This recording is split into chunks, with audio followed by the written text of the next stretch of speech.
안녕하십니까. 황태순 TV의 황태순입니다. 2021년 7월 2일 금요일 오전입니다.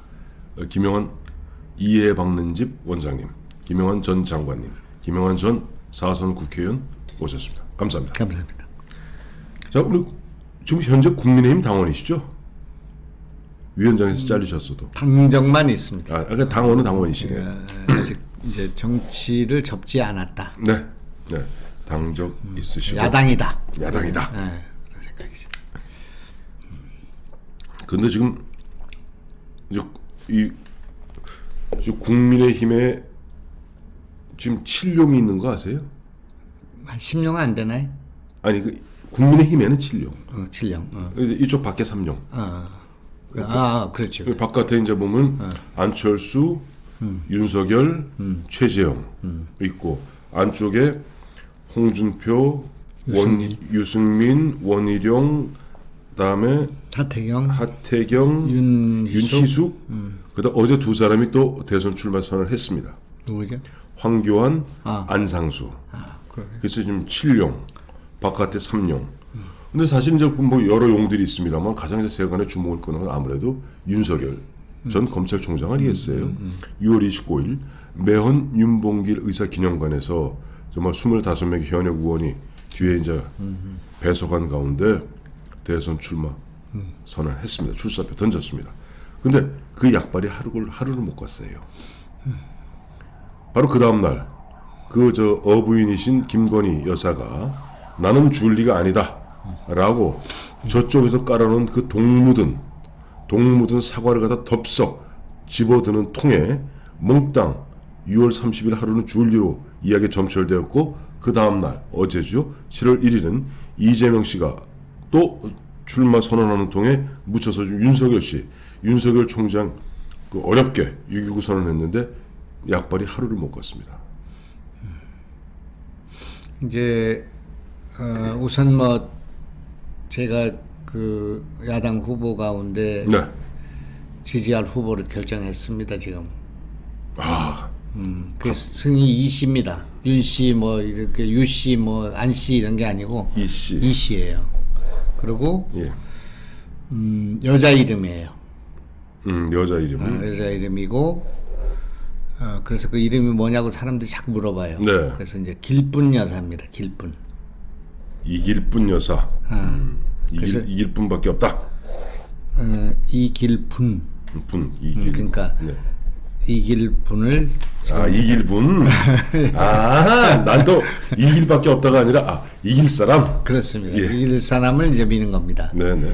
거기 이제 지금 아주 월등하게 경쟁을 갖고 있는 분이 윤석열이죠. 윤석열 총장. 윤석열 대 이재명의 양자 대결 구도가 많이 중요해요. 네네. 지금은 뭐 누가 적합도가 있냐 이런 건 별 의미가 없고 네네. 누가 적합도냐 하면 좀 지지 강도가 강한 사람이 좀 나올 수가 있어요. 그러니까. 그리고 여러 사람으로 나눠지니까 네. 결국은 두 사람이 하는 거 아니에요? 네. 그러니까 이제 제일 선거에 근접한 여론조사는 양자 대결이에요. 네네.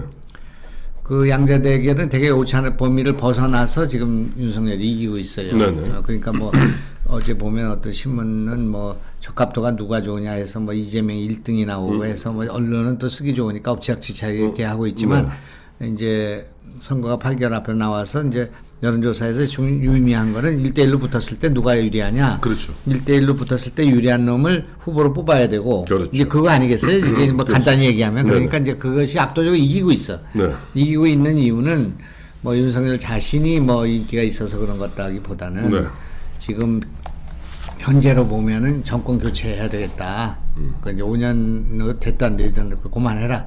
이게 지금 한 65대 35 정도가 되거든요. 맞습니다. 그러니까 이제 물살을 지금 타고 가는데 거기서 이제 윤석열 인지도가 높고 또 이제 그 맷집도 생겼고 네. 뭐 여러 가지 또 존경하는 문재인 선생님이 또 뒤에 계시고 그렇죠. 그다음에 또 조국 선생님이 또 받쳐주고 계시고 또 옆에 추미애 여사가 추미애 여사가 계속 그 매가 돼서 이제 꽁 대신 매 하면서 지금 그 꽁꽁꽁 하고 계신 거죠. 그래서 예. 이제 계속 하죠.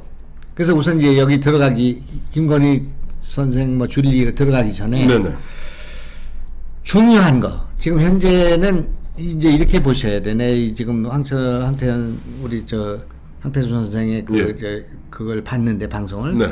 봤는데 이제 그 말씀 들어가기 전에 전제가 있어야 돼요. 예, 예. 지금 이번 선거는 특이한 거예요. 뭐냐면 지금 그 네거티브라고 할까 검증이라는 것은 네, 네. 후보가 링 위에 올라가고 난 뒤에 네. 뭐 중반전이 되거나 뭐 초반전이 되거나 후반부가 됐을 때 이제 올라오는 건데 네, 네. 지금은 링에 올라가기 전부터 때리고 있어요. 그러니까 패색이 짙은 거예요. 이 자가 링에 올라오면 이기가 어렵겠구나 생각한 민주당이 네, 네. 집권 여당답지가 않게 네, 네. 집권 여당이 정책을 가지고 네. 또 그동안에 그 4년 5년 동안의 그런 업적을 가지고 네, 네. 그리고 자기들이 여당으로서 국가를 생각하고 이렇게 책임지는 정당 아닙니까? 네. 거기서의 후보답게 하지는 않고 네.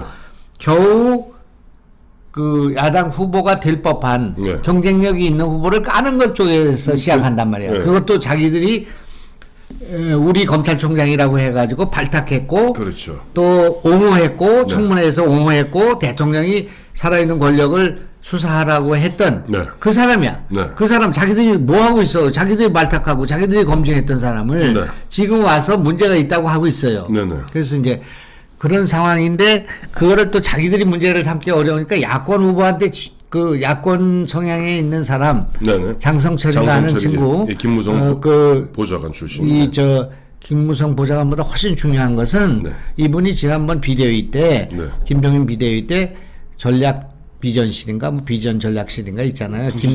김문식 있고 또 김현아 비대위원 있고 네, 네. 김병민 비대위원 있고 네. 있고 8명의 그 전략 지도부였단 말이에요. 그거 예. 갖고 후보 단일화 할 때 안철수 디스하고 뭐 이런 거 네네. 있잖아요. 네네. 그렇게 이제 했던 그분 그 팀 중에 하나인 그 친구한테 줘서 네네. 거기 나와 있어. 여권에 누구 이제 정보통이라는 사람이 가져왔다는 네네, 거거든. 그렇죠. 그래서 가져와서 그걸 가지고 이게 윤석열 안 된다고 얘기한 거예요. 네네. 근데 그 사람이 그럼 혼자서 그렇게 결정했겠나 이 중요한 사안을 누구하고 상의했을 거 아니냔 말이에요.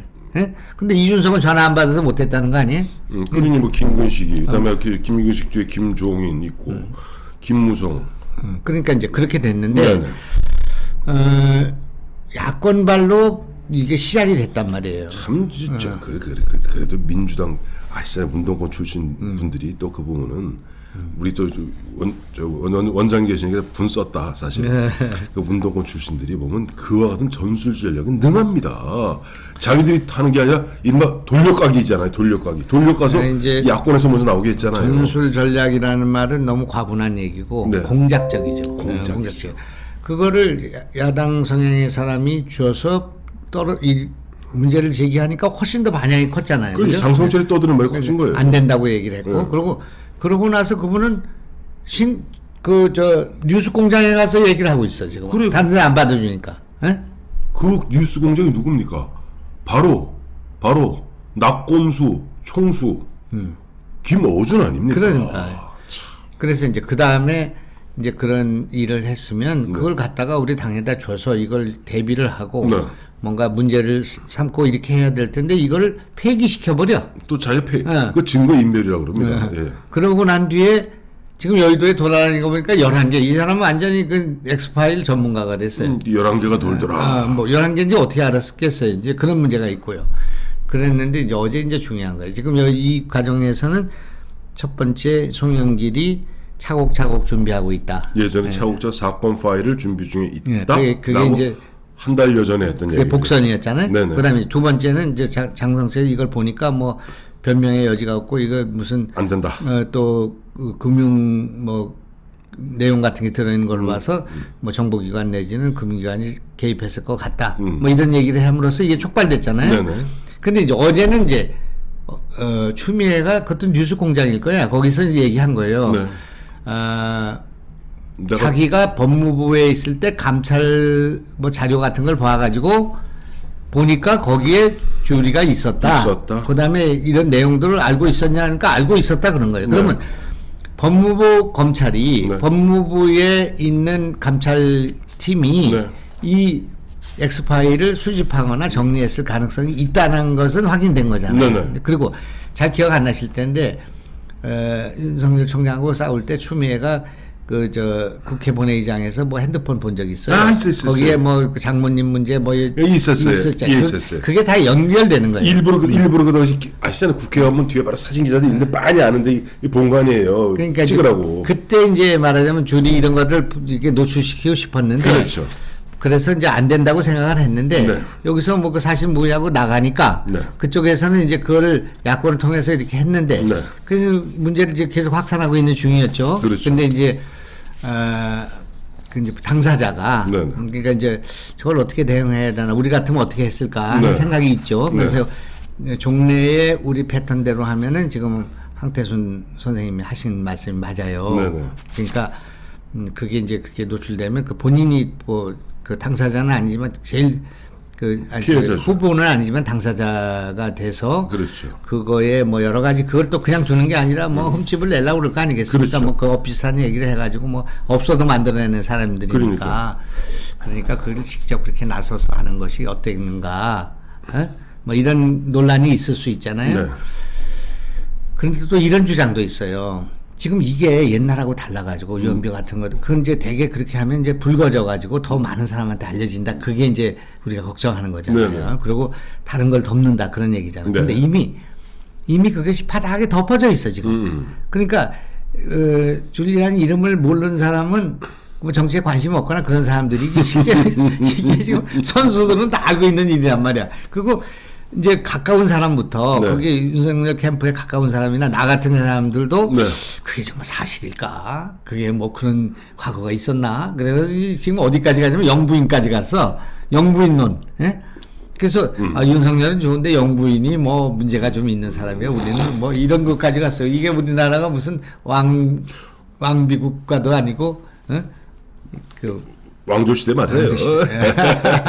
그래서 예. 이제 그 본인이 입으로 확실하게 하는 있으면 가져와 봐라. 그리고 난 그런 일이 없고 그런 거 할 뭐 시간도 없었다. 뭐 등등 있잖아요. 네네. 뭐 그 무슨 검사 뭐 이렇게 했는데 뭐 그렇게 동거할 만한 그런 여건도 아니었고 저렇게 했으니까 가져와 봐라. 네. 그래서 이제 민주당의 공이 넘어간 거예요. 그러니까 네. 민주당이 이걸 뭐 내오지 않으면 오히려 이것이 그냥 사라져버릴 수도 있는 상황이 됐단 말이에요. 그게 이제 정면 승부를 한 거예요. 네. 그만큼 또 자신이 있다는 얘기도 되고. 네네. 근데 그걸 들으니까 이제 우리 같은 사람은 야권 그 이길 분을 지지하는. 이길 분을 지지하는 사람의 입장에서 보면 마음이 놓인단 말이에요. 네. 그래서 뭐 그런 일이 없었구만. 없었는데 저런 애. 뭐 갖다 흠집은 낼지 모르지만 없었구만. 이렇게 되는 거 아니겠어요? 네네. 그래서 이제 그것은 조금 그 실수로 했을 수도 있고 그것을 선택해서 했을 수는 있어서 네. 장단이 있을 것 같습니다. 제가 거기 있으면 하지 말라고 그랬을 것 같아요. 네. 나는 예. 그래서 이제 어떻게 하느냐면 이제 그 네거티브 팀이라든지 네네. 뭐 법률 팀이라든지 네. 이런 쪽에서 본인한테 확인한 결과 전혀 사실 물건이라고 한다. 예. 그래서 만약에 이 문제가 더 발산되고 저기가 안 되면 네. 우리는 이걸 법적으로 처리할 수밖에 없다. 예. 이런 경고를 하는 거. 네네. 그렇게 했으면 아까 얘기한 것처럼 윤석열 그 기자회견도 좀 떠가면서 네. 좀 이렇게 완급을 조회해서 이제 나중에 정 안 될 땐 본인 나서서 하더라도 그렇죠. 지금은 좀 이른 거 아닌가 하는 네. 그런 생각은 들어요. 네. 그러나 이런 문제를 조기에 바로 정리해 들어가는 것도 꼭 나쁜 것은 아니기 때문에 한 지금 내가 여론을 들어보면 한 6대4, 네. 7대3 정도는 이제 우리 황태순 선생님이나 그런 생각 이게 네. 좀 실수했다. 네. 아니면 또 그게 이제 대표적인 인물이 저기 아닙니까? 홍준표 홍준표 아닙니까? 뭐 얘기했죠. 그분은 이제 옛날부터 그 특수부 이런 걸 많이 해봤기 때문에 네. 또 위기 관리 이런 거에 우리보다 노하우가 많을 거야. 네. 근데 이제 어떨 때는 우리의 생각이 시대의 흐름 못 따라가는 수가 네. 있어요. 그리고 지금 SNS가 막 하고 뭐 개인 방송과 같은 계속 우리 공중파만 이게 지금 안 하고 있지. 네. 다 거기서는 뭐 그 이름이 나와 있단 말이야. 뭐 줄리인지 뭐 줄리에도 아까 검사는 양모 검사 이름부터 뭐 싹 다 나와요. 그 뭐 열린 공감 TV라고 그게 이제 좌파 매체인데 그게 처음에 지난해 10월 3일 34분간에 걸친 동영상으로 뭐 라마다 르네상스 줄리 그녀들의 과거는 그래서 이제 그 어머니 그러니까 저 김건희 여사의 어머니 이제 최모 그래. 시까지 갖다 엮어서 뭐 한마디로 진짜 아유 여기서 요거 저는 이제 이 대목에서 저는 갑자기 아까 이런 거 있어요. 이게 우리 이 선거판 이렇게 오래 정치판 선거판에 있어 보면은 운이라는 게 있어요. 운때라는 게 있지. 운이 운칠기삼이라고 그러잖아요. 맞습니다. 근데 저는 운칠기삼보다 전 사실 운칠기삼도 안 믿어요. 그 정도 오르려면 기술은 다 기본적으로 갖췄으니까 운칠복삼 운 7에 복 3개인데 저기 아시죠? 이번에 그 이동훈 윤석열 캠프의 첫 번째 대변인 열흘 만에 그만두었잖아요. 그래. 그만두었는데 이게 무슨 뭐 때문에 했는데 결론이 나버렸잖아요. 그래. 이번에 보니까 남부지검 뭐 부장검사도 걸려 있고 뭐 116억 7명에게 116억을 갖다가 사기친 뭐 수산업자 43살. 그런데 그 7명 중에 돈을 제일 많이 뜯긴 사람이 김무성 씨 친형이고 80몇 억을 뜯겼대요. 86억을. 그 김무성 씨를 통해서 이동훈도 김무성을 통해서 그 사기꾼을 갖다 만나게 되었고 이렇게 함으로써 이제 김무성 씨가 굉장히 곤란해졌어요. 그리고 윤석열 총장이 사람을 잘 관리를 못해서가 아니라 이동훈 조선 이동훈 기자도 보니까 김무성이 유력한 사업가다. 앞으로 잘 나이도 43살이고 동생 같아 잘 지내라 그러니까 지내고 밥 좀 얻어 먹었고 아마 엄성섭하고 이동훈 기자는 아마 골프채 받았는지 모르겠어요. 이러다 보니까 이게 하나가 정리가 돼 버렸어요. 이동훈 문제가. 그리고 앞서도 말씀하셨습니다만은 지금 이동훈이 지금 대변인이었으면 타격이 많이 왔죠. 그렇죠. 그게 전화위복이 된 거예요. 그리고 또 하나 아까 말씀하셨던 지금 장성철이라는 친구 말입니다. 원래 김무성의 보좌관 출신이고 그것도 이제 타고 가는 거예요. 예, 여기 보니까 아까 말씀하셨던 김종인 씨가 자기가 옥상옥으로 만들었던 비전 전략실장 김근식 그 밑에 있던 사람 아니에요. 부실장인가로. 자, 그렇다면은 이게 확 다 섞이면서 이게 김종인, 김무성 이 아저씨들이 보면 이른바 섭정왕, 대원군 하려고 윤석열 갖다가 빛의 순간을 잡았니 5월이면 빛이 보일 것이니 이런 별의 순간을 잡았니 하다가 말 안 듣니까 윤석열을 갖다 디스하는 그 배후에는 설마 김무성, 김종인 사람들이 합리적 의심을 하게 돼요. 그래서 저는 바로 이런 부분에서 이번에 그 116억 그 사기쳤던 수산업자가 어떻게 보면은 윤석열 총장에게는 큰 백신, 어디 큰 도움이 된다. 저는 그렇게 보고 있습니다. 윤석열 총장 자체의 백신이 되는 건 모르겠지만 그 초기에 왜 윤석열이 주변 사람들을 내친다. 네네. 그리고 생기지 않는다. 그런 거 우리가 많이 봤잖아요. 그렇죠. 이제 그러니까 그게 좀 문제가 있죠. 안철수가 그런 또 오해를 많이 받았고요. 그렇죠. 그런데 지금 보니까 그때 일벌백계는 아니지만 그걸 정리한 것이 참 잘한 거다. 네네. 그런 거고. 전화위복 그때 알았냐? 그걸 이제 기자들이 물어보니까 개인 신상이 때 말할 수 없다 그렇게 얘기했잖아요. 그러니까 이제 알았을 경우도 있고 그분이 그만둘 때도 이런 그 수사가 좁혀오니 내가 이런 좀 문제가 있는데 그래서 이제 그만둬야겠다 그렇게 생각했을 수도 있죠. 그렇죠. 그러니까 이제 그건 이제 좋은 일이라고 생각하죠. 그리고 이제 그 왜 언론에 그 주리 문제가 없었어도 윤석열이 계속 그 톱을 장식할 수가 없어. 그리고 제가 볼 때는 윤석열은 이번에 뭐를 심었냐면은 약탈을 심은 거예요. 약탈, 국민 약탈. 그러니까 이 지금 어제 내가 그 대선 주자들의 그 논평을 보면 원희룡이가 전율을 느꼈다고 그래요. 나 전율 느꼈어요. 저도 느꼈어요. 왜냐하면 약탈이란 약탈이란 말을 2번 썼는데 국민 약탈이라고 그랬잖아요. 그래서 부패 완판으로 간다.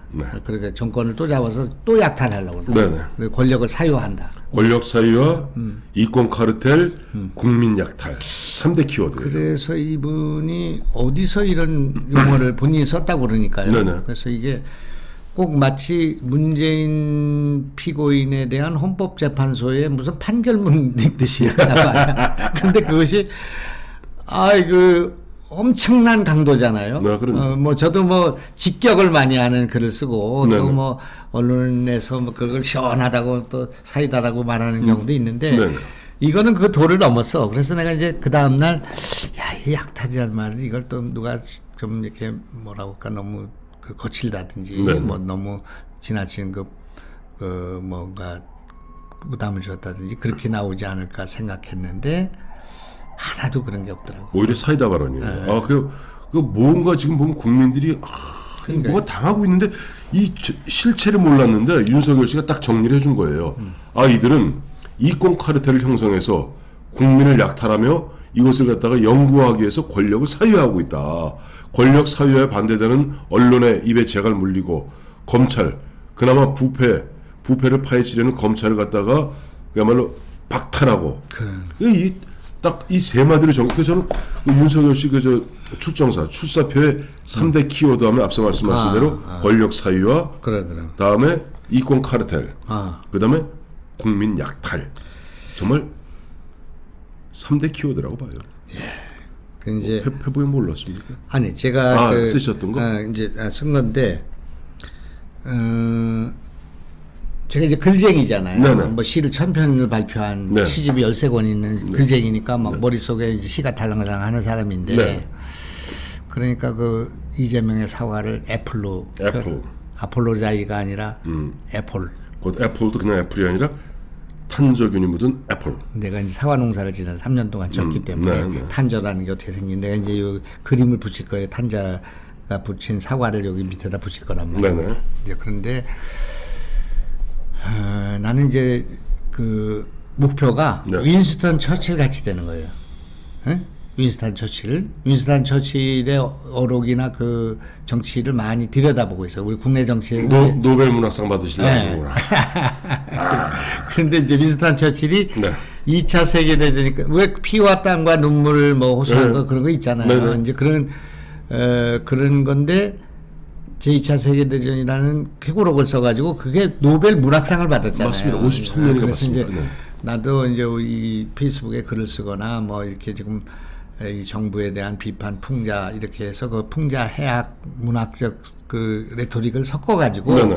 정치에다 섞어가지고 성공을 하고 있잖아요. 내가 네네. 뭐 꼬봉이라는 시도 썼고 뭐 그 추미애 꽁꽁꽁도 썼고 꽁꽁꽁. 그것도 쓰고 예. 뭐 저기 그거 아십니까? 섬진강의 제첩이 위험하다 그 쓴 건 며칠 전에 그거 못 봤어요. 이제 양향자 아. 의원이 광주에서 그 송일홍 했단 말이야. 예. 그 영산강 아니야. 그게 이제 사촌이죠. 그 네, 사촌. 그래서 이제 서울에는 박원순이 송일홍을 해서 한강을 오염시켰고. 낙동강에는 오거돈이 부산 아빠도 빠져나가잖아요. 그렇죠. 그러니까 오거돈이 그 낙동강을 오염시켰고 네. 안희정이가 금강 이게 지금 저기 진안에서 해가지고 네. 금강 이제 대전을 거쳐서 그렇죠. 군산을 빠져나가잖아요. 그렇죠, 그러니까 금강은 지금 안희정이가 오염을 시켰고 영산강은 양향자가 오염시켜서 전국토에서 이게 송일홍이 이렇게 막 민주당이 하고 있는데 네. 아직 오염 안 된 강이 지금 섬진강인데 그 섬진강에 그 제첩이 오염되면 안 되잖아요. 그렇죠, 그래서 이제 그렇죠. 섬진강의 제첩이 위험하다야. 네. 그 말맛을 이렇게 써놓으니까 사람들이 재밌잖아요. 네. 이제 그렇게 이제 했는데 이용을 저기를 보니까 이게 이렇게 하는 게 아니라 그냥 약탈 말이야. 그렇죠. 무슨 뭐 국민 약탈. 무도한 국민들의 말이야. 독재 완판 이렇게 하니까 이게 또 맥히는 거예요. 보니까 검수완박이면 독재, 부패 한판이다. 그러니까 그다음에 이거 국민 약탈이다. 그래서 내가 저 양반이 고시 9번 떨어지는 동안에 혹시 그 영문학이나 뭐 시나 이런 거 공부했나 지금. 아니 제가 봤을 때 그럽니다. 윤석열 총리 8번 떨어져 9번 만에 붙었는데 그 8번 떨어져 8년을 갖다가 이제 이른바 고시원이나 절에 가서 공부했다는 거 아니에요? 그래서 내가 이제 그거를 연구를 했어. 나 그분을 모르니까. 네네. 그래서 이제 내가 딱 읽어봐야 되겠다고 생각한 것은 그 연설문을 보고서 네. 읽어보려고 생각한 것은 J.S. 밀의 자유론이에요. 자유론. 그게 J.S. 밀이 그 인터넷 찾아보면 1803년에 태어났어요. 네네. 그래서 1873년인가에 죽었어. 네네. 그러니까 그리고 그 이제 문화생이 뭐냐 벤담이야. 제러미 벤담. 네.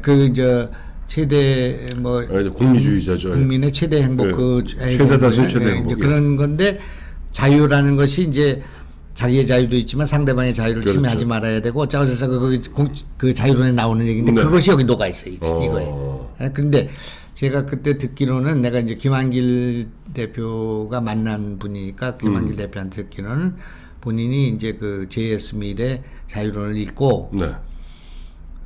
고시를 할 생각이 아니라 사상계 같은 잡지를 만들어서 사회를 개혁해야겠다 그런 생각을 했다는 거예요. 네? 윤석열 씨가. 내가 여기서만 얘기하는 거예요. 뭐 지금 얘기해도 되잖아요. 특종입니다. 예, 이거 아주. 그래서 J.S. 밀. 근데 J.S. 밀을 탐독했다는 얘기는 정진석도 한 적이 있어요. 네. 그러니까 그리고 이분이 굉장히 내가 보니까 언어의 사용이 절제가 있고 그런 거예요. 그래서 이 뭐냐면 자팍이에요. 자팍. 그 얘기 들었어요. 자팍도사라고. 그러니까 다양한 자료나 책 같은 걸 많이 읽는 분이야. 네. 이분이. 그러니까 뭐 무슨 뭐 검사나부랭이가 뭘 한다든지 뭐 홍준표가 뭐 0.1%밖에 안 된다든지 거기서는 좀 사고가 벗어나 있는 사람인 것 같아요. 예. 이제 그래서 이제 그런 생각을 갖고 J.S. 밀을 근거로 해가지고 이걸 썼고 네.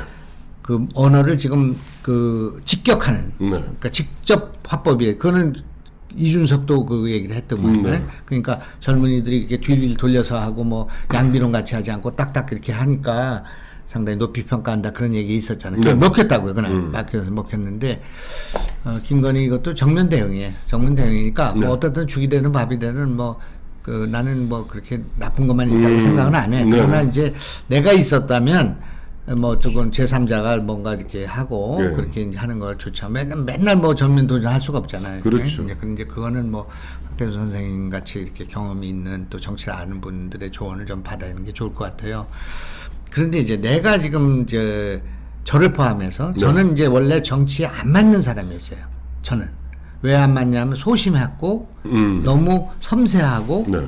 너무 나눔의 눈을 많이 의식해요. 네. 그러니까 나하고 이렇게 둘이 앉아 있으면 얘기 안 하고 있으면 불편해. 그래서 뭐 아이 왕동생 어디 뭐 어제 뭐 했어 뭐 쓸데없는 얘기를 해도 해야 마음이 풀리는 사람이야. 네네. 그런데 그리고 남을 너무 지나치게 생각해. 그럴 필요가 없는데. 네네. 그러니까 뭐 대학교 다닐 때 이제 미팅을 했는데 13번을 미팅했어요. 난 대학 1학년 때. 네, 그랬는데 난 연대를 다녔으니까 이대생들하고 만났단 말이에요. 근데 하면은 그 미팅을 하고 끝나고 가는 거잖아요. 대개는 10번 하면 그냥 가는 거잖아요. 가는 거죠. 그런데 애부터 다음에 한번 만나자 이렇게 안 하면 저 여자가 또 얼마나 상처받을까 그렇게 생각하는 거 전혀 그렇게 생각 안 하는데 전혀 생각 안 해요. 그래서 다 그 애프터를 신청했다는 거 아니에요, 내가.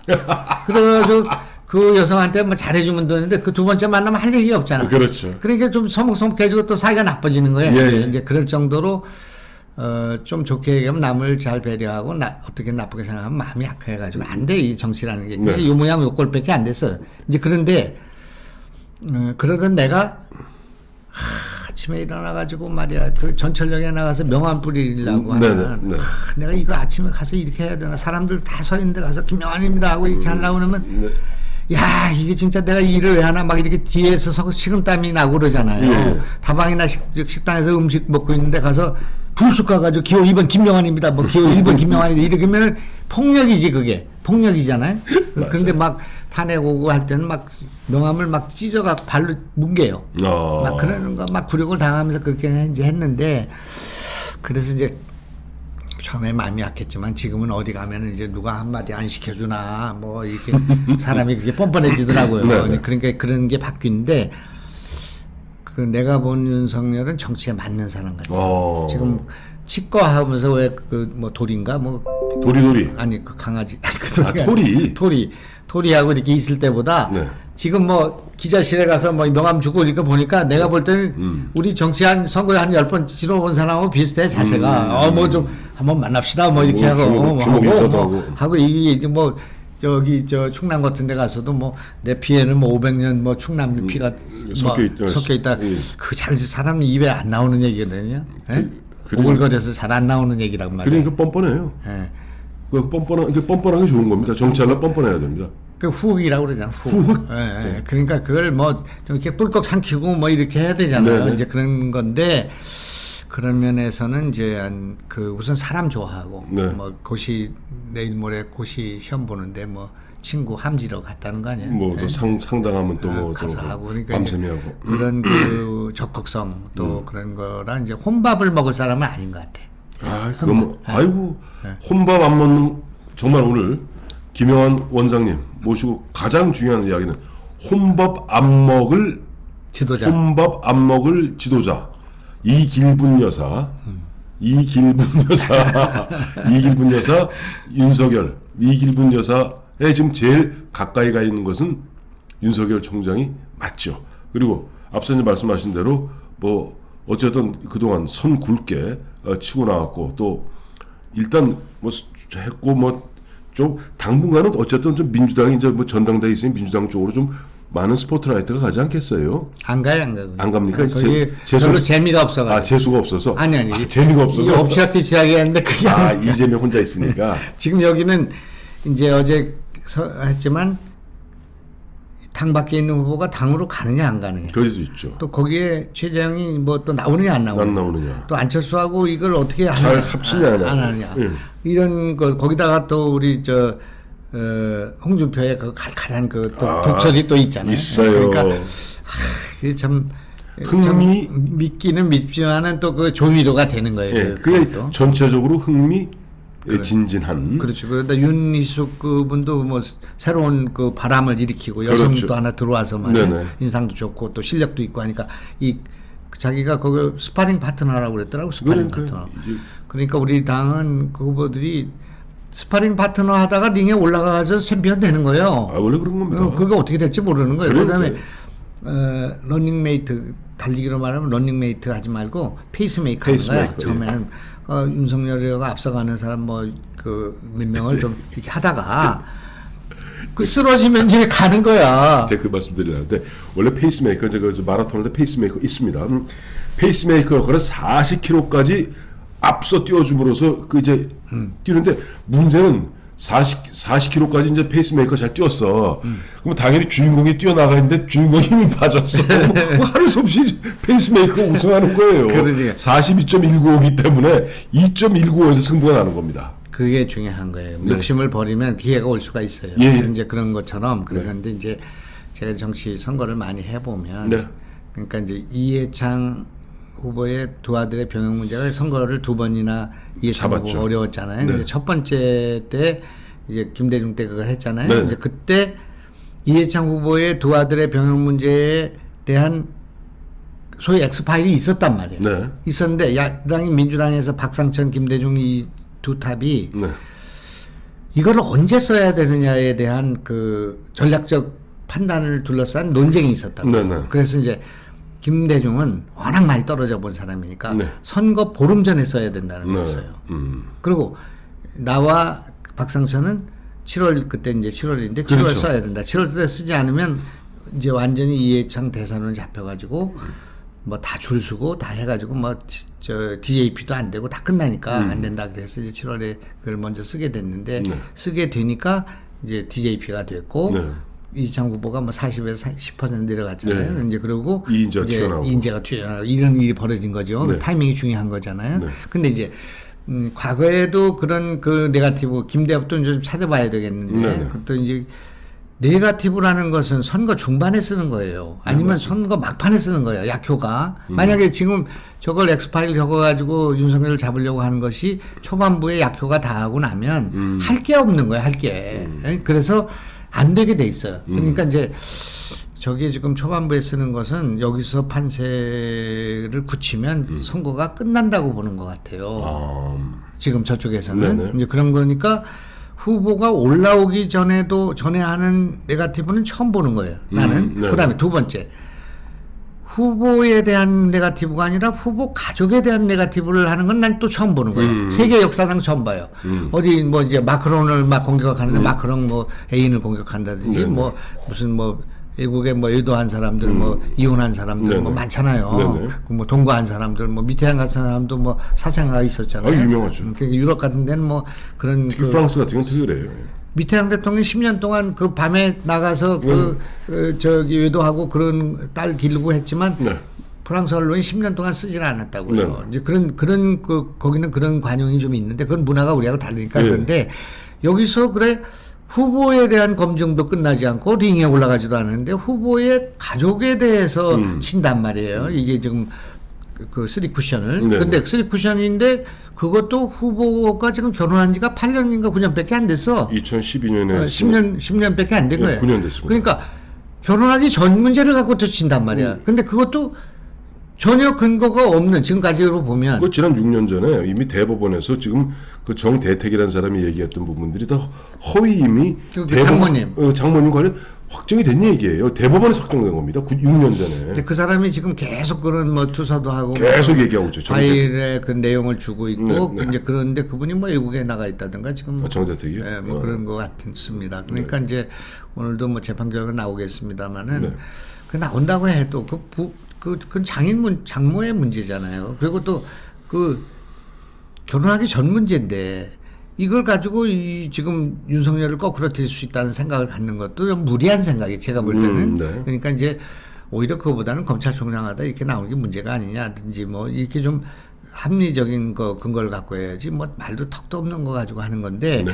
내가 여기서 그 말씀드리고자 하는 것은 선거는 보면은 지는 팀은 지는 사람의 그 징조가 있어요. 이기는 사람들은 이기는 징조가 있어. 네. 지는 사람들은 턱도 없는 걸 가지고 마타도하고 흑색선전하고 하는 거예요. 네네. 그래서 안 되는 거예요, 그게. 그 국민들이 그런 것들을 다 지금 뭐 다 속아 넘어가고 그러면 그 될 것처럼 생각하지만 그 보는 눈이 있단 말이에요. 그리고 지난번에 엑스파일로 한번 권력의 내용이 바뀐 게 김대엽이었단 김대엽이죠. 말이에요. 예. 그리고 나중에 김대엽이 재판받고 감옥살이 했잖아요.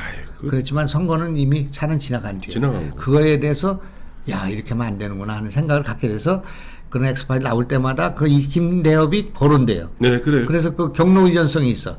아 그렇게 하면 안 되는 거구나 하는 타산지석의 경험이 있단 말이에요. 네네. 그다음에 이제 두 번째 마크로라는 거를 이용해 가지고 마크로입니까? 매크로. 그걸 막 돌려 가지고 그게 드루킹 아니에요? 드루킹이 그걸 해 가지고 여론을 조작해 가지고 예. 결국은 뭐가 되냐? 안철수를 잡은 거예요. 그렇죠. 그래가지고 야권을 잡으니까 이제 문재인이 그냥 당선을 간 거예요. 네. 그러니까 그 재판을 하다 보니까 업보로 뭐가 죽었냐면 친문의 후보인 김경수가 죽은 거예요. 그렇죠. 그걸 뭔지도 모르고 막 떠들던 추미애가 그거 잡은 거예요. 그렇죠. 그러니까 추미애는 매크로를 해가지고 김경수를 잡았고, 네. 그다음에 이제 윤석열을 잡는다고 해가지고 민주당을 잡았고, 민주당 서울시장 선거를 잡았어요. 네. 그다음에 지금 대통령 선거 나와서 꽁잡매 해가지고 꽝꽝꽝. 뭐가 되느냐면은 이제 정권 창출의 산통을 깨는 거예요 지금. 내가 볼 때. 네? 정권 그래서, 그들로 봐서는 네. 그래서 추미애의 역사의 그 큰 공훈이 네. 지금 이제 시작되었다. 난 그렇게 생각을 하는데 네.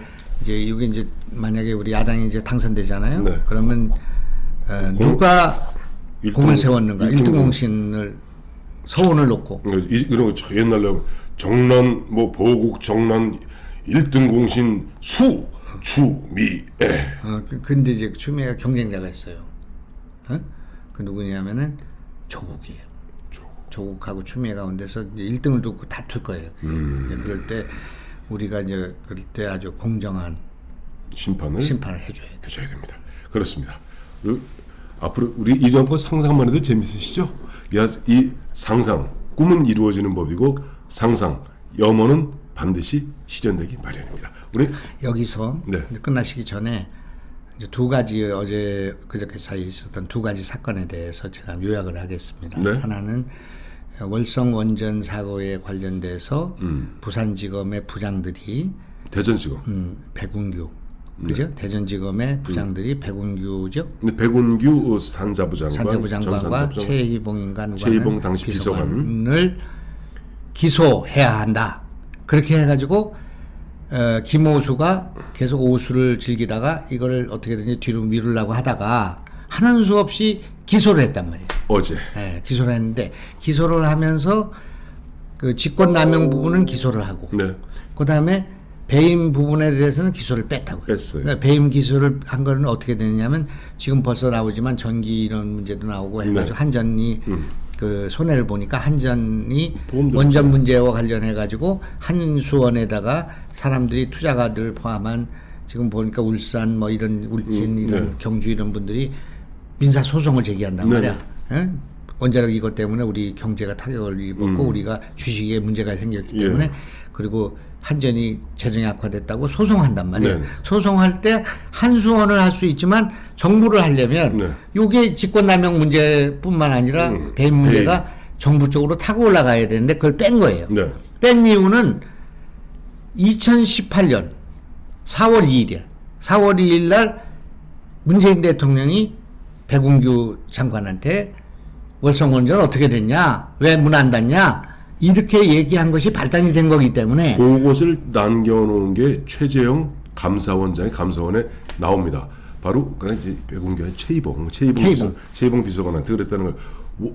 월성 원전 언제 영구 정지됩니까? 그렇죠. 이제 그 말 때문에 이 모든 그것이 사단이 이제 벌어진 거예요. 사단이 벌어진 거예요. 예, 예. 그게 이제 첫 번째인데 검찰하고 박범계가 거기다가 부산지검장도 보내고 막 다 틀어놨지만은 네. 부장들이 끝까지 버틴 거예요. 그래가지고 이게 이번에 그 어제. 기소는 된 거예요. 그다음에 이제 또 하나는 어제 이제 어떤 일이 있었냐면은 네. 이광철이라는 사람이 불사조처럼 살아 있었잖아요. 조국 사태도 살아 있고 울산 그 시장 선거에도 살아 있고 계속 살아 있으면서 그 문재인 대통령의 그런 오른팔 같은 역할을 했는데 실세 중에 실세입니다. 청와대 민정수석실의 민정비서관이죠. 했는데 법무비서관. 이제 다 재판 받고는데 이 사람이 이제 버텼는데 어제 수원지검에 이멋이라는 부장이 예. 계속 이거는 기소해야 된다고 막 주장한 거예요. 네. 근데 그 사람 지금 정보 발령돼서 흩어졌어 지금. 네, 네. 다 이제 흩어진 게 하루 전이. 오늘자로도 흩어집니다. 7월 2일자로 오늘자로 흩어지는데. 근데 그분이 그 뭐 저 이탈리아 무슨 그 별명이 그래 마피아 그 한 검사 피에드로 검사. 무슨 검사 이름이래요. 네. 근데 그분이 막 소신껏 막 해가지고 김호수한테 해가지고 어제 그 이제 기소가 되니까 사표를 던지고 나가게 됐단 말이에요. 네네. 그래서 이제 조국 라인이 청와대에서 이제 뿌리 뽑혀 나가는 결과가 됐고, 그다음에 이 문제와 관련 김학의 그거 아닙니까? 네, 김학의 그 불법 출금 이 문제인데 그 다 재판이 뭐 다 진행되고 그런 혐의가 별로 없는 상태였는데 그것도 2019년 네. 2월 달인가에 네. 문재인 대통령이 발언함으로써 시작된 거예요, 그게. 그 유명한 버닝썬 장자연 네. 김학의 건 검찰과 경찰 재수사하라. 명운을 걸고 조직의 명운을 걸고 밝혀라. 이렇게 함으로써 사달이 난 거죠. 그러니까 모든 이 문제의 발단은 지금 문재인 대통령 발언에 있다 그러는 얘기예요. 네. 앞으로 이게 거론될 거예요. 네. 그래서 강제 출금을 시키려고 보니까 허위 뭐를 하고 이렇게 해가지고 결과적으로는 네. 이제 그 저기가 걸려든 거예요. 그 이 광철 비서관이. 이광철. 그래서 이제 어제 두 가지 사건은 다 근본적으로 핵심적인 내용은 그 김원지는 문재인 대통령의 대통령. 발언에 있다. 2018년 4월에 발언, 2019년 2월에 발언이 네. 되는데 이것이 이 정부가 끝나고 난 뒤에 이 문제와 관련해서 직권남용 문제로 거론될 것이다. 그거를 내가 황태순 그 TV에 와가지고 일단 복선을 깔아놓고 나중에 이 일들이 어떻게 진행되는가를 우리 시청자들과 함께 보자 그런 얘기입니다. 네. 이번에 영환도사 김용환 원장님의 자 2021년 7월 2일 금요일 오전에 한번 짚어봤습니다. 자 네. 원장님 감사합니다. 고맙습니다.